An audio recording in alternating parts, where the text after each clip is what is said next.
ప్రియమైన దేవుని పిల్లలారా, అనేక సమయంలో దేవుడు వ్రాయించినటువంటి జీవగ్రంథంలో నుండి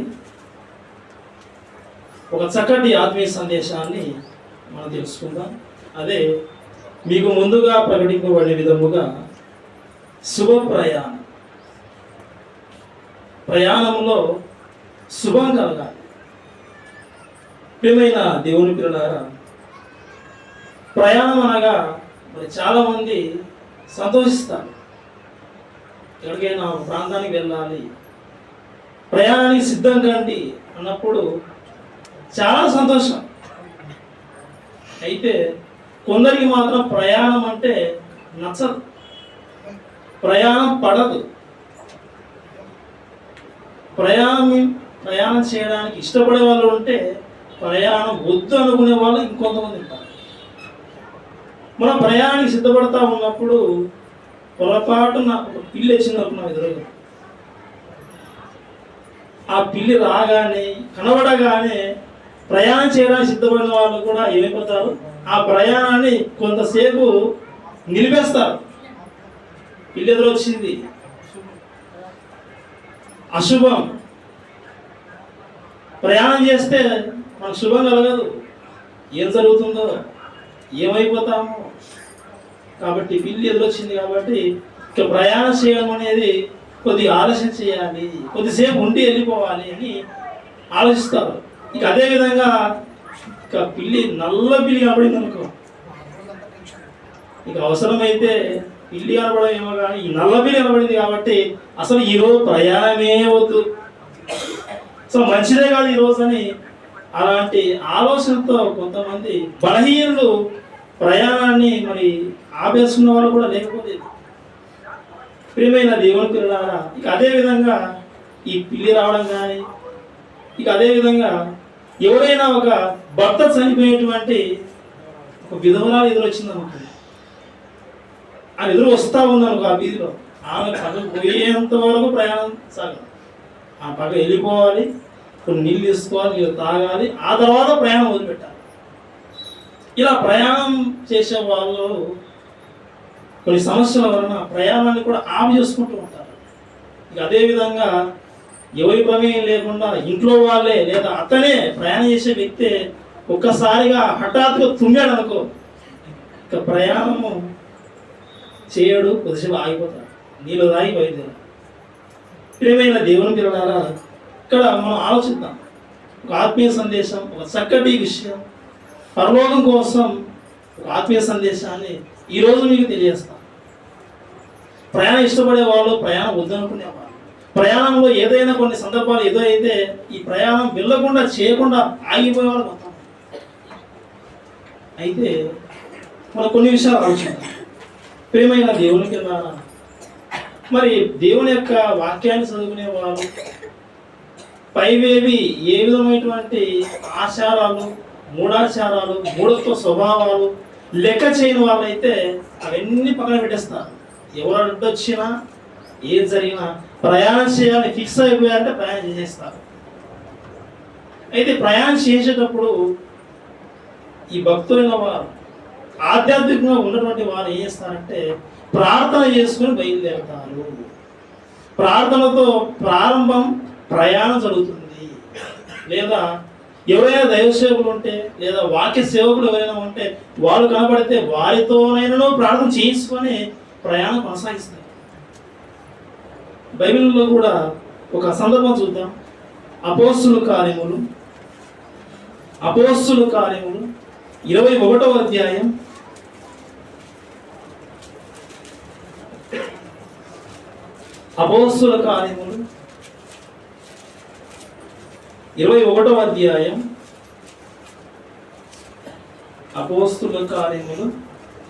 21వ అధ్యాయం 5వ వచనం 6వ వచనం.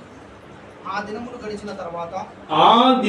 గడిచిన తరువాత ప్రయాణమైపోచుండగా భార్యలతోనూ పిల్లలతోనూ వారందరూ మమ్మును పట్టణం వెలుపలి వరకు సాగనంప వచ్చిరి. వారును మేమును సముద్ర తీరమున మోకాళ్ళుని ప్రార్థన చేసి ఒకరి యొద్ద ఒకరు సెలవు పుచ్చుకుంటే ఆలోచన అంతటా మేము ఓడెక్కితిమి. అపోస్తలుడైన పౌలు ఆయన సువార్త ప్రయాణం వెళ్ళిన తర్వాత మళ్ళీ తిరుగు ప్రయాణం యెరూషలేముకు వస్తూ ఉన్నటువంటి సందర్భంలో ఒక ప్రాంతానికి వస్తాడు, తూరు. అక్కడ వచ్చిన తర్వాత కొన్ని రోజులు వాళ్ళ దగ్గర ఉంటాడు. ఇక ఆ రోజులు ముగిసిపోయిన తర్వాత మళ్ళీ ప్రయాణం చేస్తూ ఉంటాడు. ఆ ప్రయాణం చేసేటప్పుడు సందర్భం చదువుతూ ఉన్నాం. అక్కడ ఉన్నవారు పౌలుతో ఉన్నవారు ఏం చేశారట? 5వ వచనంలో మోకాళ్ళుని ప్రార్థన చేసి, మోకాళ్ళ ప్రార్థన. ప్రయాణానికి బయలుదేరుతా ఉన్నప్పుడు ప్రార్థన చేశారు.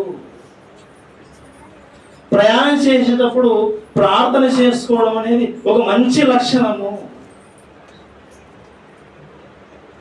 ప్రార్థించాలి,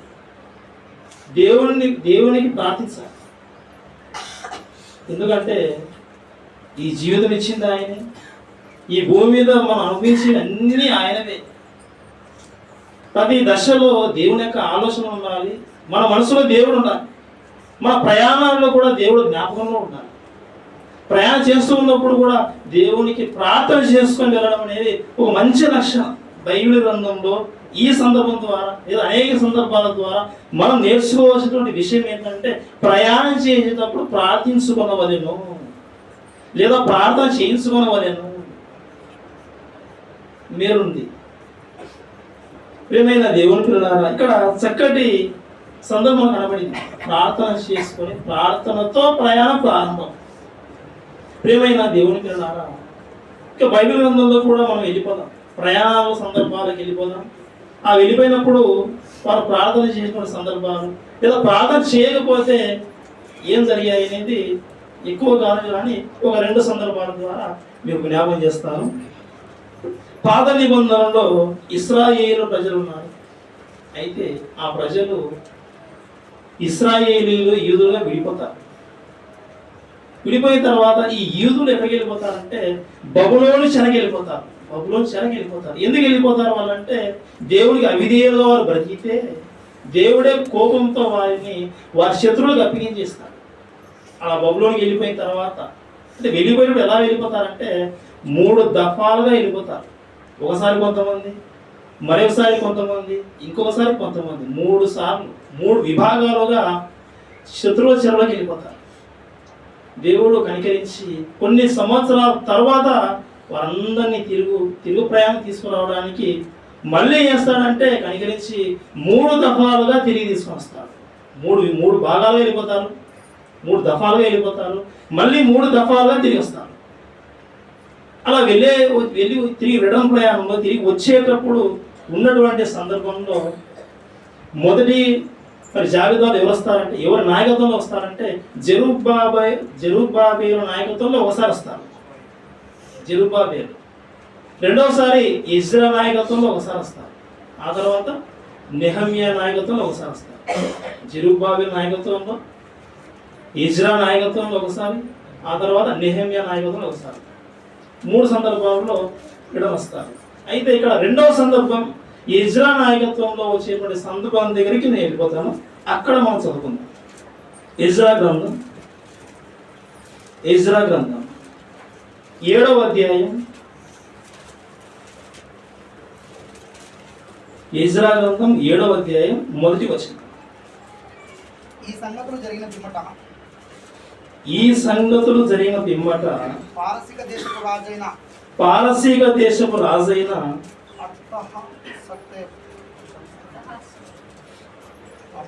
ఇజ్రా గ్రంథం 7వ అధ్యాయం మొదటి వచనం.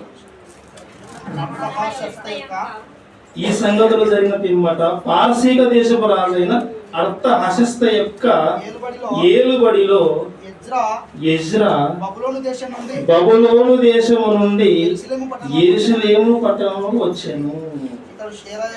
బబులోను నుండి ఎక్కడికి వచ్చాడు? యెరూషలేము పట్టణానికి. ఆ బబులోను నుండి యెరూషలేముకు సుమారుగా ఒక 1500 కిలోమీటర్, 1500 కిలోమీటర్ సుమారుగా, అప్రాక్సిమేట్లీ 1500 కిలోమీటర్లు. అక్కడ నుండి బబులోను నుండి యెరూషలేముకు తీసుకొని వచ్చేటువంటి సందర్భం. ఎవరి నాయకత్వంలో? ఇక్కడ ఇజ్రా నాయకత్వం. ఇప్పుడు 9వ వచనం చదువుకుందాం. అయితే వారు చేసిన ఆ ప్రయాణం, బబులోను నుండి యెరూషలేముకు రావడానికి వారు చేసిన ఆ 1500 కిలోమీటర్లు, ఆ ప్రయాణం కాలం అనేది ఎన్ని రోజులు జరిగింది అనేది మనం చదువుకుందాం. 9వ వచనం, యెజ్రా గ్రంథం 7వ అధ్యాయం 9వ వచనం. మొదటి నెల మొదటి దినమందు అతడు బబులోను దేశము నుండి బయలుదేరి తన దేవుని కరుణాహస్తము తనకు తోడుగా ఉన్నందున 5వ నెల మొదటి దినమున యెరూషలేమునకు చేరెను. మొదటి నెల మొదటి దినమున స్టార్ట్ అయింది ప్రయాణం. అలా వాళ్ళు వచ్చినప్పుడు, ఇక్కడికి వచ్చిన తర్వాత, యెరూషలేముకి వచ్చిన తర్వాత ఆ టైం ఏ టైం? 5వ నెల మొదటి దినం. అంటే మొత్తం కాలం ఎంత? 4 నెలలు ప్రయాణం, 4 నెలలు, సుమారుగా 1500 కిలోమీటర్లు. ఇశ్రాయేలు ప్రజలు అంటే ఇక్కడ యూదుల గురించి, దేవుని పిల్లలు చెరలో నుండి యెరూషలేము పట్టణానికి వస్తూ ఉన్నటువంటి సమయంలో ఇజ్రా నాయకత్వంలో 4 నెలలు ప్రయాణించారు. 4 నెలల కాలంలో ప్రయాణించారు. సుదీర్ఘంగా 1500 కిలోమీటర్ల ప్రయాణం వారు సాగించారు. ఒక్కరు కాదు, కుటుంబాలుగా. ప్రియమైన దేవుని పిల్లలు, ఈ ప్రయాణం మరి సుఖవంతమైనటువంటి ప్రయాణంగా, సౌకర్యవంతంగా, ఆనందకరంగా ఉండాలంటే వీళ్ళు ఏం చేయాలి? మనం ప్రారంభంలో చదువుకున్నాం. పౌలు గారు ప్రయాణం చేసేటప్పుడు ఏం చేశాడు? ప్రార్థన చేశాడు. ఇప్పుడు వీళ్ళు కూడా ప్రయాణం చేస్తూ ఉన్నారు కదా, వీళ్ళు కూడా ఏమైనా ప్రార్థన చేశారా? వీళ్ళు ఏమైనా దేవుని వేడుకున్నారా? చూద్దాం. వీరి ప్రయాణం ఎన్ని రోజులు? 4 నెలలు. ఎక్కడి నుండి ఎక్కడికి ప్రయాణం చేస్తూ ఉన్నారు? బబులోను నుండి యెరూషలేముకు వారి యొక్క ప్రయాణం. మనం కూడా ప్రయాణం చేసాం. ఈ మధ్యకాలం రీసెంట్గా అందరం సెమినార్కి వెళ్ళిపోయాం. మోదవలస, విజయనగరం మోదవలస, ఆళ్ళగడ్డ నుండి మొదలు పెడితే అక్కడికి విజయనగరానికి సెమినార్ మోదవలసకి వెళ్ళిపోయాం. మొత్తానికి రౌండ్ ఫిగర్ కలుపుకుంటే 900 కిలోమీటర్లు. రైల్వే స్టేషన్కు ఇక్కడ నుండి 50, జర్నీ 800, మళ్ళీ అప్పుడు మళ్ళీ బస్సు ప్రయాణం చూసుకుంటే 50, మొత్తం 900 కిలోమీటర్లు. 900 మళ్ళీ తిరిగి 900, మొత్తం 1800 కిలోమీటర్లు. ఈ ప్రయాణం సాగినప్పుడు ఈ ప్రయాణం ఎలా జరిగిందో మీకు తెలుసు. చాలామంది ఈ ప్రయాణం కుటుంబాలు వచ్చిన వారు కొంతమంది అభిప్రాయాలు ఉంటాయి, ఈ ప్రయాణం మాకు వద్దు, కష్టంగా ఉంది, చాలా ప్రయాణం, ఒక్కరిగా పోయినా మీరే. కానీ వీళ్ళందరూ తీసుకోవాలంటే ఈ బ్యాగులు తీసుకొని, ఈ దుస్తులు, ఈ సరుకులు, ఈ పిల్లలు, ఈ ప్రయాణం తీసుకోవడం అనేది చాలా కష్టతరంగా ఉందనేది మీకు చాలా మంది అనుభవించారు. ఈ ప్రయాణం సంతోషకరంగా ఏదో బాధాకరంగా ఉందనే విధంగా అనుకోవచ్చు. కానీ దేవుని యొక్క వాక్యం కోసం మనం వెళ్ళాం కాబట్టి కష్టమైన, నష్టమైన, ఏ విధంగా ఉన్నా కానీ వెళ్ళాలి అని అనుకునే వాళ్ళు కూడా లేకపోలేదు. మళ్ళీ వెళ్ళాల్సిందే, అందరూ రావాల్సిందే, అందరూ కలిసి వెళ్ళవలసిందే. ప్రియమైన దేవుని పిల్లలు, వెళ్ళే ఈ ప్రయాణంలో మనం ఇప్పుడున్నటువంటి ఈ కాలంలో వాహనాలు ఉన్నాయి, బస్సు ఉంది, ట్రైన్ ఉంది. అవసరమైతే అమౌంట్ పెట్టుకుంటే కార్లో వెళ్ళిపోయి ఫ్లైట్లో వెళ్ళిపోవచ్చు డైరెక్ట్.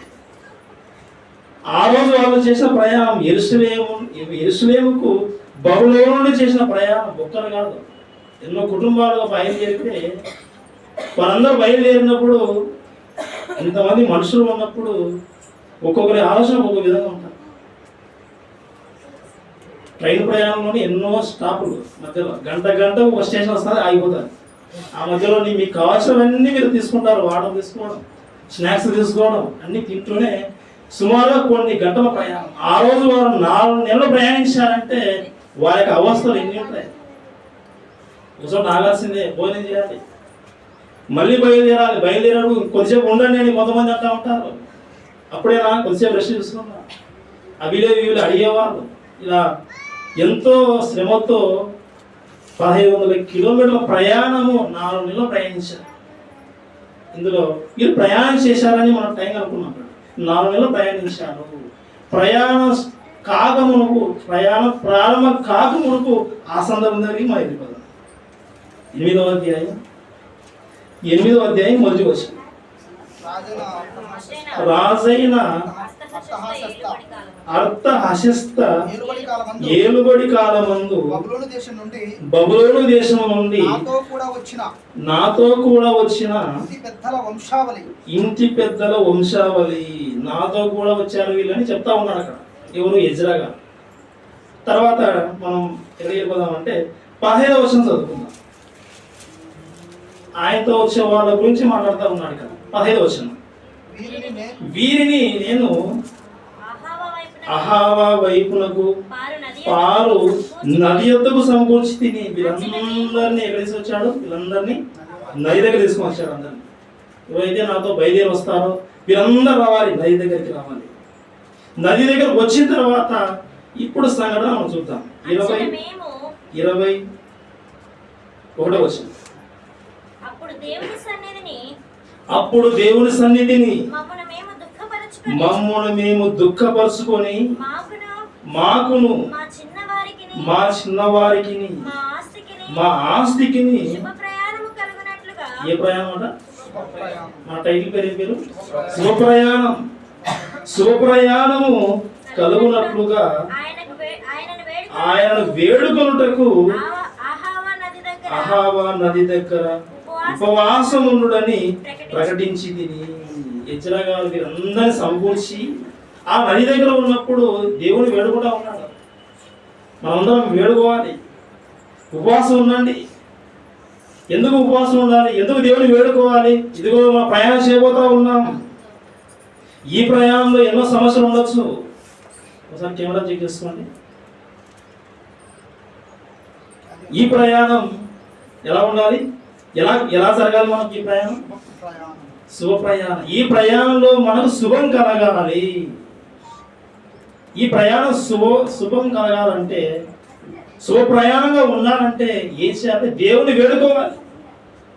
వేడుకోండి అని అన్నప్పుడు వారందరూ దేవుని వేడుకున్నారో లేదో చూద్దాం. అక్కడే 23వ వచనం. మేము ఉపవాసం ఉండి ఆ సంగతిని బట్టి మా దేవుని వేడుకొనగా ఆయన మా మనవి అంగీకరించాను. వీళ్ళందరూ వేడుకున్నారు, ప్రభువా మేమందరం వెళ్ళిపోతా ఉన్నాం. ఇన్ని రోజులు ఈ దేశంలోకి వచ్చి వీళ్ళ దగ్గర బానిస బ్రతుకులు బ్రతికిన మేము, ఇదిగో మా మీద కనికరించావు. మేము తిరుపతిలో వెళ్ళిపోతా ఉన్నాం, మా ప్రాంతానికి యెరూషలేముకి వెళ్ళిపోతా ఉన్నాం. ఆ ప్రయాణంలో ఏ ఆపద రాకుండా, ఏ ఇబ్బంది లేకుండా మా ప్రయాణం శుభ ప్రయాణం కలుగునట్లు మాకు నీ సహాయం కావాలి, నీ తోడు కావాలని అడిగినప్పుడు దేవుడు ఏం చేశాడట? వారి మనవిని అంగీకరించాను. ప్రియమైన దేవుని పిల్లలారా, ప్రార్థన చేయవలెను. ఎప్పుడు? ప్రయాణానికి ముందుగా మీరు ప్రార్థన చేశారు. మన జీవితంలో కూడా ఒకవేళ ప్రార్థన లేదా, ప్రయాణం చేసేటప్పుడు ప్రార్థించుకోవడం అనేది, ప్రార్థన చేయడం అనేటువంటి ఒక లక్షణం లేదా, అయితే ఇక్కడ ఉన్నాయా సరే మనం మారాలి. ప్రార్థన చేయడం అనేది, దేవుని వేడుకోవడం అనేది ఒక మంచి లక్షణం. దేవుడు కోరుకునేది, దేవుడికి నచ్చేది. నా పిల్లలు ప్రయాణం చేస్తూ ఉన్నప్పుడు కూడా, ప్రయాణంలో కూడా వీరు నన్ను మర్చిపోకుండా అసలు ప్రయాణంలో తోడు ఉండు ప్రభు అని అడుగుతా ఉన్నారని దేవుడు చాలా సంతోషిస్తాడు. ప్రియమైన దేవుని పిల్లలారా, వీళ్ళు ప్రయాణం చేసేటప్పుడు దేవుని వేడుకున్నారు, ప్రభువా ఈ ప్రయాణం మాకు శుభ ప్రయాణం కలగాలి, శుభ ప్రయాణంగా ఉండునట్లు వాళ్ళు వేడుకున్నారు. ప్రియమైన దేవుని పిల్లలారా, అలా వేడుకున్నారు. ఆ ప్రయాణాన్ని, వారి యొక్క మనవిని అంగీకరించి దేవుడు నిజంగా యెరూషలేము తీసుకొని వచ్చాడా? తీసుకొని రాలేదా? యెరూషలేము తీసుకొని వచ్చాడు. ఇక్కడ మనం ఆలోచించవలసిన విషయం ఏంటంటే, వీళ్ళు దేవుణ్ణి వేడుకున్నారు అంటే ప్రార్థన చేశారు. ఎందుకు ప్రార్థన చేశారు అంటే ప్రయాణం అనేది ఎలా జరగాలంటే సుఖవంతంగా జరగాలి. మనం కూడా ప్రయాణం చేసే వాళ్ళకు మనం ఏం చేస్తాం, మెసేజ్ చేస్తాం. ఏమైనా మెసేజ్ చేస్తాం ప్రయాణం చేసే వాళ్ళకి? Wish you A happy journey, happy journey అంటాం. ప్రియమైన దేవుని పిల్లలు, మీరు టికెట్ కొంటే ఆ టికెట్ మీద కూడా ఏముంటుంది, కింద అక్షరాలలో టికెట్ కొన్నారంటే ఆ టికెట్ కింద కూడా ఏముంటుందంటే wish you A happy journey, నీ ప్రయాణం సుఖవంతం అవ్వను కాక. నువ్వు వెళ్ళిపోతూ ఉంటావు హైవేలో, అక్కడక్కడ బోర్డు కనపడతా ఉంటాయి, రోడ్డు రవాణా చేస్తావు, బోర్డు వేసి ఉంటారు wish you A happy journey. అంటే ప్రయాణం సుఖవంతంగా జరగాలి. మనుషులు చెప్పినా సెంట్రల్ గవర్నమెంట్ పెద్ద బోర్డు వేసి చెప్పినా కానీ మన ప్రయాణం శుభ ప్రయాణం కలగాలంటే దేవుని సహాయం కలగాలి. దేవుని సహాయం లేకపోతే ఎవరు ఎన్ని మెసేజ్లు పెట్టినా, సెంట్రల్ గవర్నమెంటే నీకు మెసేజ్ ఇచ్చినా కానీ ఆ ప్రయాణం అనేది శుభ ప్రయాణం కాదు. వాళ్ళు వేడుకున్నారు, రాజు దగ్గర బయలుదేరుతా ఉన్నారు. రాజు దగ్గర, రాజా మేము వెళ్తా ఉన్నాం, మరి మాకు సహాయం కావాలని సహాయం అడగలేదు.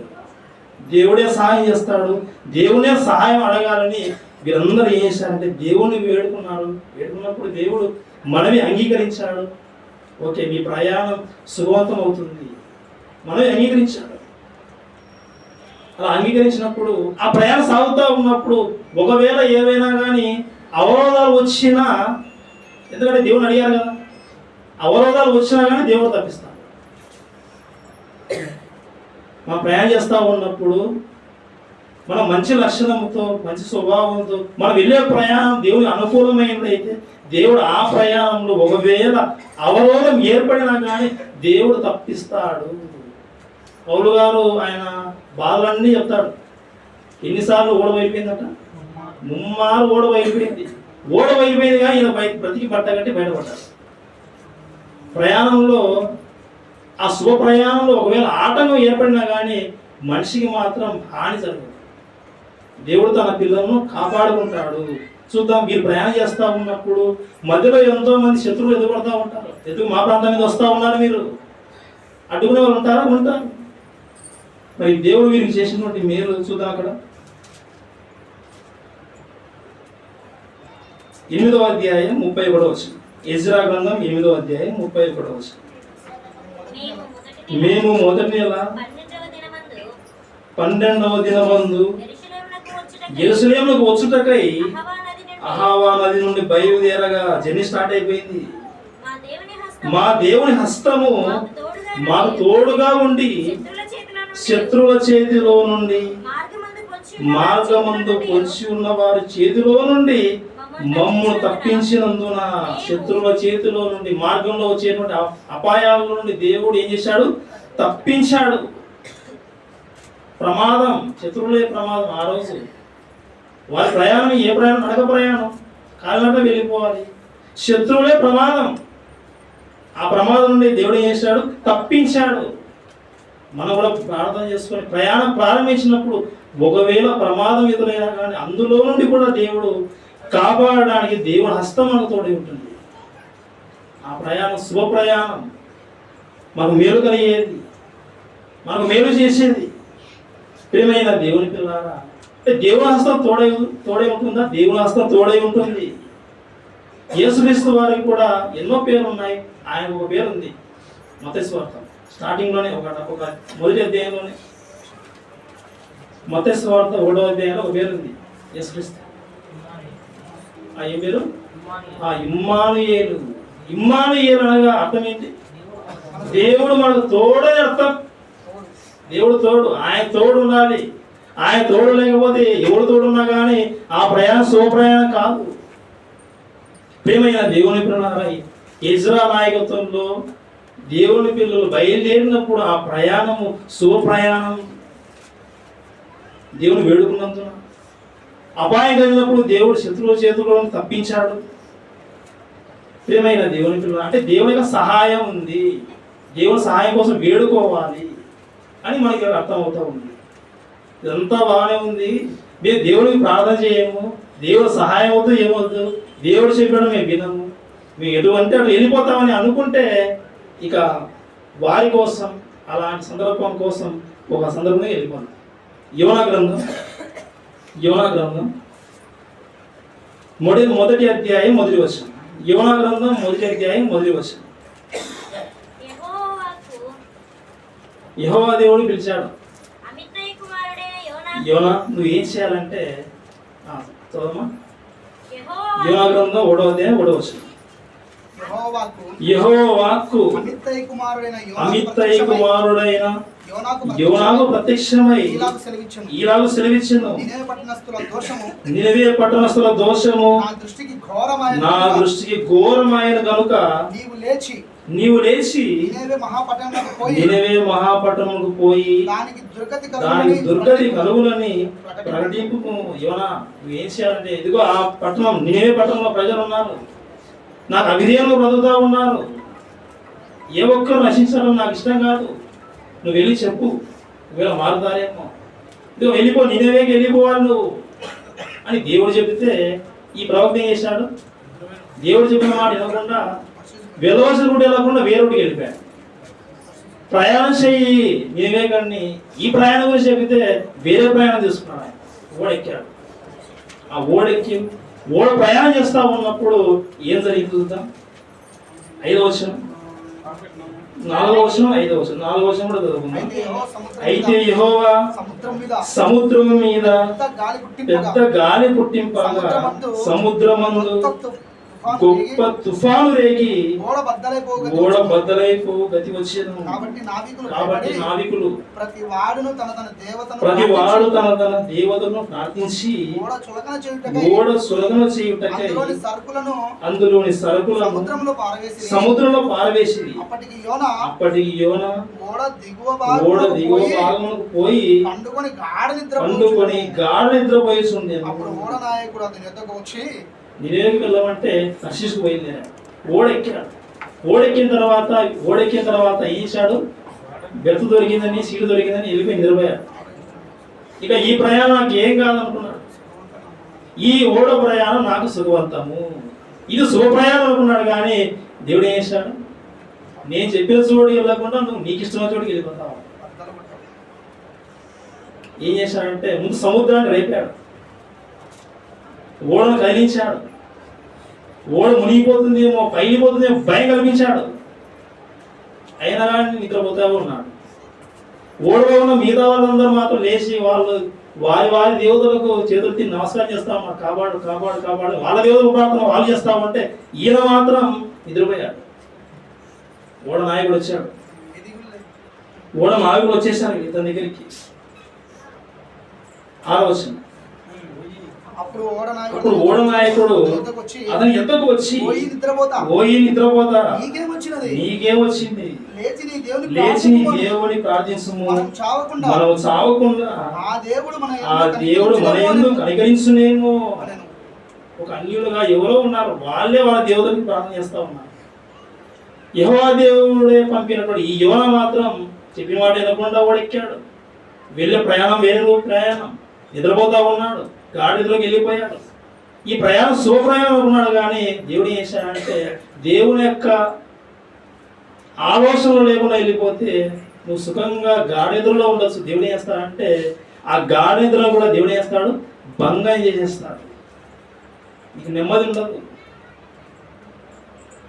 దేవుడికి సహాయం లేకపోతే ఆ నిద్ర భంగము. ఇక నీకు నిద్ర పట్టదు. నిద్ర పట్టమని చేస్తాడు దేవుడు. ప్రియమైన దేవుని పిల్లలారా, యోనాగా నిద్రపోతా ఉన్నప్పుడు యోనా నిద్ర లేపాడు. సుఖవంతమైన ప్రయాణం కాదు, చచ్చిపోయేంత విధంగా వచ్చింది సార్. యోనాగా ఓడలో ఉంటే ఇక లోపడకపోతే ఇక చంపేసే పరిస్థితే. తన తప్పు తెలుసుకున్నాడు, తాను తెలుసుకున్నాడు యోనాగా. ఈ కీడు ఎందుకు వచ్చిందో కూడా యోనాగా పసిగట్టారు. చూద్దాం 1వ అధ్యాయం అక్కడే 12వ వచనం. 12వ వచనం.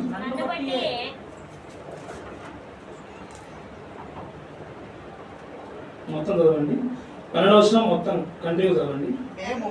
మేము నీకేమి చేయవలనని నీకేమి చేయవలని అతని అడుగగా యోనా అంటున్నాడు, నన్ను బట్టియే ఈ గొప్ప తుఫాను నీ మీదికి వచ్చినని నాకు తెలిసి ఉంది. ఎందుకు వచ్చిందంటే నన్ను బట్టే నా దేవుని మాటని వినకుండా వెళ్ళాను. నా దేవుని మాటని వినకుండా అక్కడికి వెళ్ళవలసిన వాడిని ఇక్కడికి వచ్చేసాను. వచ్చి మీ దగ్గర మీరు వెళ్ళే ఓడ ప్రయాణంలో నేను మీతో పాటు ఉంటే నాకు సుగంధ ప్రయాణం కాదు ఇది. నన్ను ఎక్కించుకున్నందుకు, నన్ను పెట్టుకున్నందుకు మీ ప్రయాణం కూడా సుగవంతంగా లేదు. ప్రియమైన దేవుని పిల్లలు, మనం కూడా ఆలోచిస్తాం ఈ సందర్భం బట్టి. మనం వెళ్ళే ప్రయాణంలో ఒకవేళ కొన్ని సమస్యలు ఏర్పడ్డాయంటే అప్పుడు అనుకోవాలి, మనలో ఎవడో దేవుని విరోధి, పోనీ మనమే విరోధమేమో, లేదా ఈ ప్రయాణం దేవునికి ఇష్టం లేదేమో ఆలోచించవలసిన విషయం. ప్రియమైన దేవుని నన్ను బట్టి వచ్చేసింది.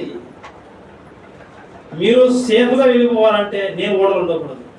నన్ను ఎత్తి అవసరమైతే సముద్రంలో వేసేయండి, మీరు మాత్రం మీ ప్రయాణం సుగవంతంగా వెళ్ళిపోతారు. ఈ మాట అన్నప్పుడు వీళ్ళు కూడా భయపడ్డారు. మళ్ళీ ఈ వ్యక్తిని కూడా సముద్రంలో వేస్తే దేవుడి కోపం మా మీద వస్తుందేమో అని దేవుడికి ప్రార్థన చేసి సముద్రంలో వేసేస్తే తర్వాత తిమింగం మింగడం, తర్వాత సందర్భాలన్నీ మీకు తెలుసు. ప్రియమైన దేవుని పిల్ల, దేవుడికి విరోధంగా ప్రయాణం చేసినప్పుడు యోనా పరిస్థితి ఎలా ఉందంటే ఆ ప్రయాణం అనేది సుఖంగా లేదు. అక్కడ అందరూ చెప్పి ఉండొచ్చు, విష్ యూ హ్యాపీ జర్నీ లేదు. సముద్రం మీద ఓడ అతలాకుతం అయిపోతా ఉంది, అవసరమైతే బద్దలైపోతుంది. ప్రియమైన దేవుని పిల్ల, శుభ ప్రయాణం కలగాలంటే ఏముండాలంటే దేవుని సహాయం ఉండాలి, ప్రార్థన చేసుకొని బయలుదేరాలి. దేవుని యొక్క హస్తం మనకు తోడుగా ఉంటే మన ప్రయాణం సుగవంతంగా జరుగుతుంది. అదేవిధంగా దేవుడు ఆపదల్లోని కూడా దేవుడు కాపాడతాడు. ప్రయాణం ప్రారంభమైంది, ప్రార్థన చేసుకున్నాం. ఆపద వస్తే కాపాడతాడు, ఆపద రాలేదు, ప్రయాణం కొనసాగుతూ ఉంది. ఇక ఆ జర్నీ అనేది పూర్తి కావాలి కదా, వీళ్ళ ప్రయాణం అనేది పూర్తి కావాలి కదా. వీళ్ళు కూడా ఇశ్రాయేలీయులు ప్రయాణం చేశారు. ఆ జర్నీ పూర్తయిందో లేదో వారి యొక్క మాటలో చూద్దాం. ఇజ్రాయెల్ గారు మాట్లాడుతూ ఆయన తన మాటలో చెప్పాడు. చూద్దాం ఒక మంచి మాట. ఎజ్రా గ్రంథానికి మళ్ళీ వచ్చేద్దాం. ఎజ్రా గ్రంథం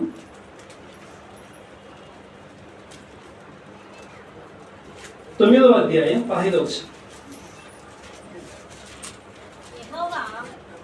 ఎజ్రా గ్రంథం 9వ అధ్యాయం 15వ వచనం. యెహోవా ఇశ్రాయేలుల దేవా, నీవు నీతిమంతుడవై ఉన్నావు, అందువలననే నేటి దినమున ఉన్నట్లుగా మేము శేషించి నిలుచుచున్నాము. చిత్తగించుము, మేము నీ సన్నిధిని అపరాధులము గనుక నీ సన్నిధిని నిలుచుటకు అర్హులము కావని ప్రార్థన చేసింది. ఇక్కడికి వచ్చాం, అక్కడ నుండి ప్రయాణం చేసుకుంటూ ఎరుసలేంకి వచ్చాం. ప్రభువా, వచ్చిన మేమేదో నీతిమంతులము, మేమేదో గొప్పవారము కాదు, నువ్వే నీతిమంతుడవు. కొద్ది మందిగా మేము వచ్చాం కదా, శేషం మిగిలి వచ్చాం కదా. ఈ వచ్చిన మేము వచ్చామంటే ఇది నీ కృపనే, నీ కనికరమే, నీ సన్నిధిలో నిలుచుటకు మేము అర్హులం కాము. ఇజ్రా గారు ప్రార్థన చేశాం. మా ప్రయాణం చేసి వెళ్ళిపోయాం, సెమినార్కి వెళ్ళిపోయాం. సెమినార్ నుండి తిరిగి క్షేమంగా వచ్చాం. మా శక్తి వలన పోయేసాము, దేవుని కనికరం, దేవుని యొక్క దయ వలననే మనం అలా వెళ్ళడం, ఇలా తిరిగి రావడం జరిగింది. ప్రియమైన దేవుని పిల్లలారా, మన యొక్క ప్రయాణంలో ఆ ప్రయాణం సుగవంతంగా జరగాలంటే దేవుని యొక్క తోడు ఉండాలి. దేవుని యొక్క తోడు లేకపోయిందంటే భూమి మీద ఉన్నటువంటి ఏ ప్రయాణం కూడా అది సుగవంతంగా జరగదు. అన్ని సమస్యలే, అన్ని బాధలే. ఇంతవరకు బాగానే ఉంది. భూమి మీద ఉన్న ప్రయాణాల గురించి మాట్లాడాను. భూమి మీద ఒక చోటు నుండి ఇంకో చోటుకి వెళ్ళాలంటేనే దేవుని యొక్క సహాయం కావాలి. ఇంకా ఈ భూమి మీద మనం ఎల్లకాలం ఉంటామా? ఇక్కడే ఉండిపోతామా? ఇక్కడే తిరుగుతూ ఉంటామా? ప్రయాణం చేసుకుంటూ తిరిగిపోతామా? కాదు కదా. పరలోకం నుండి ఈ భూమి మీదకి వచ్చామా, మళ్ళీ ఇక్కడ నుండి ఎక్కడికి వెళ్ళిపోవాలి? మళ్ళీ దేవుని దగ్గర వెళ్ళిపోవాల్సిందేనా? మళ్ళీ తిరిగి దేవుని దగ్గరికి వెళ్ళిపోవాలి. దేవుని దగ్గర నుండి వచ్చిన మనము తిరిగి దేవుని దగ్గరికి వెళ్ళిపోవాలి. ఈ ప్రయాణం ఒకవైపు నుండి వచ్చాము మన కిందికి, మళ్ళీ దేవుని దగ్గర తిరిగి వెళ్ళిపోవాలి. దేవుడు ఆశపడతా ఉన్నాడు. ఆయన కోరిక. ఒక మాట చదువుకున్నాం ఈ సమయంలో. కీర్తన గ్రంథం 9వ అధ్యాయం, కీర్తన గ్రంథం 9వ అధ్యాయం 3వ వచనం. నీవు మనుషులను మంటికి మార్చుచున్నావు, నరులారా తిరిగి రండని నీవు సెలవిచ్చుచున్నావు. నరులారా తిరిగి రండి. మీరు వెళ్ళారు, ప్రయాణం చేసి వెళ్ళిపోయారు, నా దగ్గర వెళ్ళిపోయారు. మీరు తిరిగి రండి, తిరుగు ప్రయాణంలో రండి. మీరు రావాలి. ఇప్పుడు భూమి మీద ఉన్న ప్రయాణం గురించి కాదు ఇప్పుడు మాట్లాడేది. ఇక్కడ నుండి పరలోక ప్రయాణం గురించి మనం మాట్లాడుకుంటా ఉన్నాం. భూమి మీద ప్రయాణం చేయడం కోసమే ఏం చేయాలి? మనం ప్రార్థన చేయాలా? భూమి మీద ప్రయాణం చేయడం కొరకే ప్రార్థన చేసుకోవాలి. ఇప్పటివరకు విన్నాం. మరి పరలోకానికి వెళ్ళిపోవాలంటే మనం ప్రార్థన చేయాలా వద్దా? చేయాలి. మరి దేవుడికి మనం ప్రార్థన చేస్తూ ప్రతిరోజు మన ప్రార్థనలో ప్రభువా పరలోకంకు నేను చేరుకోవాలి, పరలోకం నాకు ఇవ్వు అని మనం ఎవరైనా ప్రార్థన చేసినా మనం కళ్ళు మూసుకున్న మొదలు పెడితే ప్రభువా అవి లేవు, ఇవి లేవు, ఇవి లేవు, అవి అయిపోయాయి, ఇవి అయిపోయాయి, ఆ కారణంగా వెళ్ళిపోవాలి, ఇక్కడికి వెళ్ళిపోవాలి. ప్రభువా నేను ఈ జీవితం మూసిపోయిన తర్వాత నీ దగ్గర రావాలి, చేరుకోవాలి. నీ దగ్గరికి నేను రావాలి, పరలోకం చేరుకోవాలి. ఈ ప్రయాణం నాకు సుఖవంతంగా జరగాలి. నేను తప్పిపోకూడదు. మిస్ అయ్యానంటే ఇదిగో నరకానికి వెళ్ళిపోతాను, నన్ను కాపాడు. ఈ ప్రయాణం అంతట్లో తోడు ఉండని మనం ప్రార్థన చేశాము. అలా చేస్తే మంచిది. ఒకవేళ చేయకపోతే అసలు ఎలా ఉంటుంది? దేవుడు అడిగితే ఎలా ఉంటుంది? భూమి మీద నువ్వు ఎన్నో రోజులు ప్రార్థన చేసావు, మోకాలను ప్రార్థన చేశావు, ఒక్క రోజైనా సరే పరలోకానికి చేరడానికి ప్రభువా ఈ ప్రయాణంలో తోడు ఉండని ఒక్కరోజు కూడా అడగలేదని దేవుడు అంటే ఎలా ఉంటారు? ప్రియమైన దేవుని పిల్లలారా, భూమి మీద ప్రయాణంలో నువ్వు ప్రార్థన చేయాలి.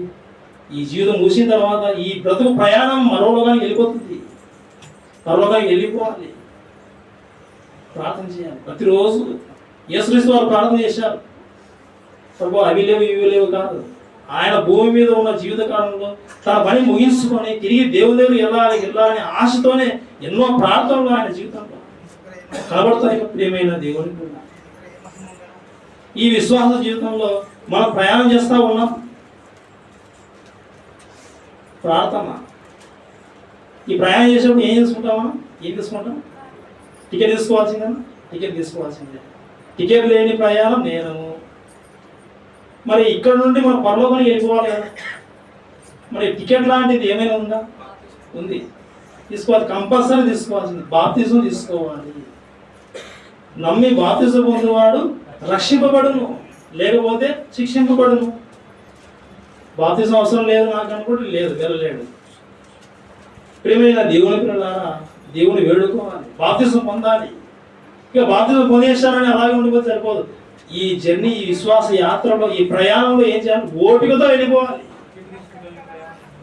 మంచి ప్రవర్తనతో వెళ్ళిపోవాలి. మధ్యలో ఏమైనా సరే అల్లరి చేసామంటే, అల్లరి చేసి డిస్టర్బెన్స్ చేసి విశ్వాసం లేకపోయామంటే దిగిపోవాల్సిందే. ట్రైన్ ఎక్కిన తర్వాత అల్లరి చేస్తామంటే ఏం చేస్తారు? ఆర్పిఎఫ్ వాళ్ళు, రైల్వే ప్రొటెక్షన్ ఫోర్స్ వాళ్ళు ఏం చేస్తారు? ఈ రైలు ప్రయాణిస్తూ ఉంటే ఎవడు అల్లరి చేస్తూ ఉన్నాడు ట్రైన్లో, ముందు స్టేషన్ పోని వెళ్ళిపోతుంది. ఆ ట్రైన్ స్టేషన్ రాగానే పలానా దానిలో పలానా భోగిలో పలానా వ్యక్తి చాలా అల్లరి చేస్తూ ఉన్నాడని అతన్ని పట్టుకొని బయట తీసుకొని వస్తారు. తర్వాత ట్రైన్ వెళ్ళిపోతుంది. ప్రియమైన దేవుని పిల్లలారా, ఈ విశ్వాస యాత్రలో వెళ్ళిపోతా ఉన్నాం, విశ్వాస జీవితం వెళ్ళిపోతా ఉన్నాం. బాప్తిజం పొందా మనం కొనసాగుతూ ఉన్నాం. మధ్యలో ఒకవేళ మన విశ్వాస జీవితంలో వాక్యానికి అనుకూలమైనటువంటి ప్రవర్తన లేకపోతే, లేదా ఈ లోకాశలకు చూసి మనం లొంగిపోతే, వాటి మీద ఆశపడి వెళ్ళిపోతే మన జీవితం తప్పిపోతుంది. దేవుని దగ్గర చేరుకోలేము, గమ్యస్థానానికి వెళ్ళిపోలేము. అప్పుడప్పుడు కొన్ని సందర్భాలు జరిగి ఉంటాయి. స్టేషన్కి వెళ్ళిపోతానే, ట్రైన్ స్టేషన్కి వెళ్ళిపోతానే ఏదో కొనుక్కోవాలని దిగిపోతారు. అలా ఉండి అలా కొనుక్కుంటున్నప్పుడు ట్రైన్ వెళ్ళిపోయింటారు. ట్రైన్ వెళ్ళిపోయినా పర్వాలేదు, మళ్ళీ ట్రైన్కి వెళ్ళిపోవచ్చు. కానీ ఈ జీవితం ఒకసారే. ఈ లోకంలో ఏవో కొనుక్కోవాలి, ఏవో తినాలి, వాటి మీద ఆశపడి మనం ఆశలో ఉండిపోతే సడన్గా మరణం వచ్చిందంటే ఇక మన జీవితం ఏమైపోతుందో మరి స్టేషన్లో ట్రైన్ రాగానే కొంతమంది ఏదో వస్తువులు బొమ్మలు కొనుక్కోవాలని బొమ్మలు చూడడానికి వెళ్ళిపోతారు. అలా ఉండిపోతే అక్కడే ఉండిపోతే ట్రైన్ వెళ్ళిపోతే టైం ప్రకారంగా తగ్గిపోతుంది. అదేవిధంగా ఈ రోగంలో అందాలు ఈ బొమ్మలని చూసి అందాల కోసం ఆశపడ్డామంటే ఇక మన జీవితం అనుకోకుండా మరణం వచ్చిందంటే ఇక దేవునికే కాకుండా పోతాం. ఈ పరలోకపు ఈ ప్రయాణం అనేది మన జీవితానికి స్వప్రయాణంగా ఉండాలంటే దేవుని యొక్క తోడు సహాయం మనకు కావాలి. దేవుడు వద్దనుకుంటే దేవుడు ధృవీకరించామంటే ఇక మన ప్రయాణం దేవుని దగ్గర వెళ్ళదు. ఈ ప్రయాణం అశుభంగా మారిపోతుంది. అశుభం ఇక జీవితమే ఉండదు. నిత్యాయుధంలోకి వెళ్ళిపోతాం.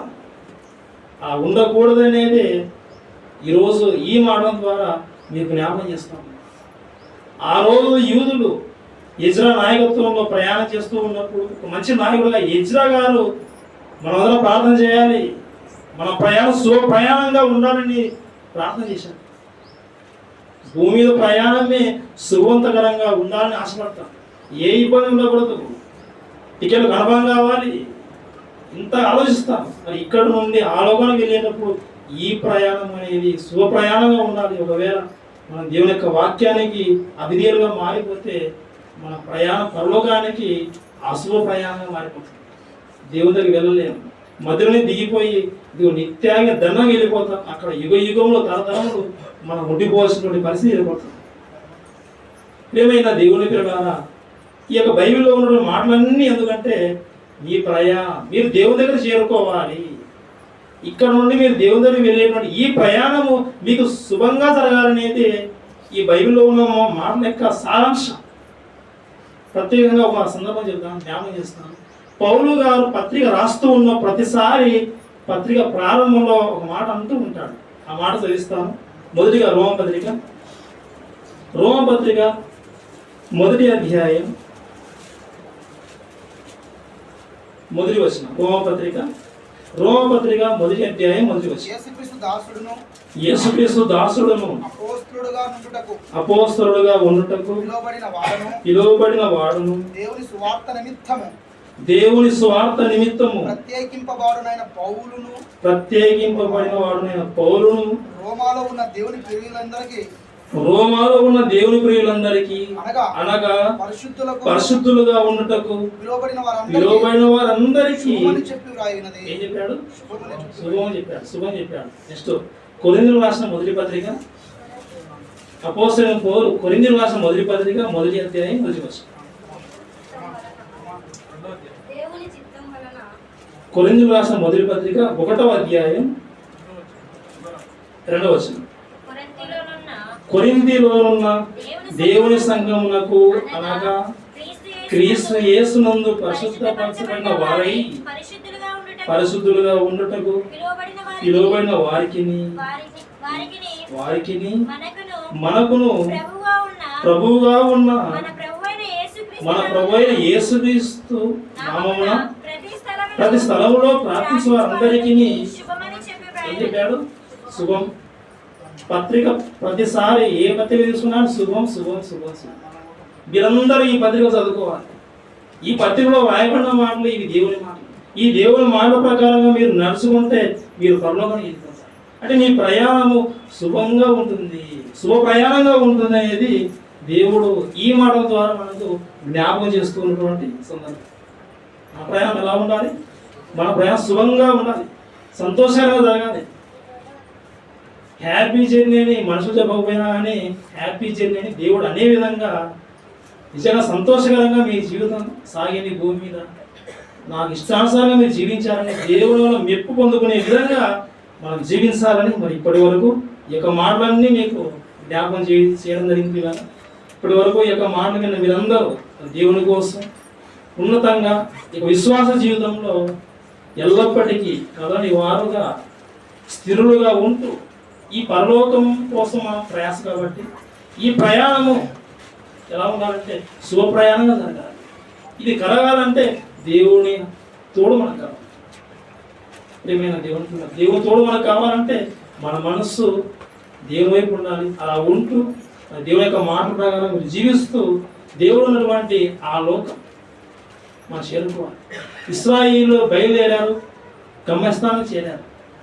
మనం కూడా ఇప్పుడు పరలోకంలో ఉన్న దేవుని దగ్గర వెళ్ళాలనే ఆశ ఉంది. మన జర్నీ స్టార్ట్ అయింది. ఇప్పుడు లోకంలో ఉన్న వాళ్ళకు జర్నీ స్టార్ట్ కాలేదు, దేవుని నమ్మలేదు.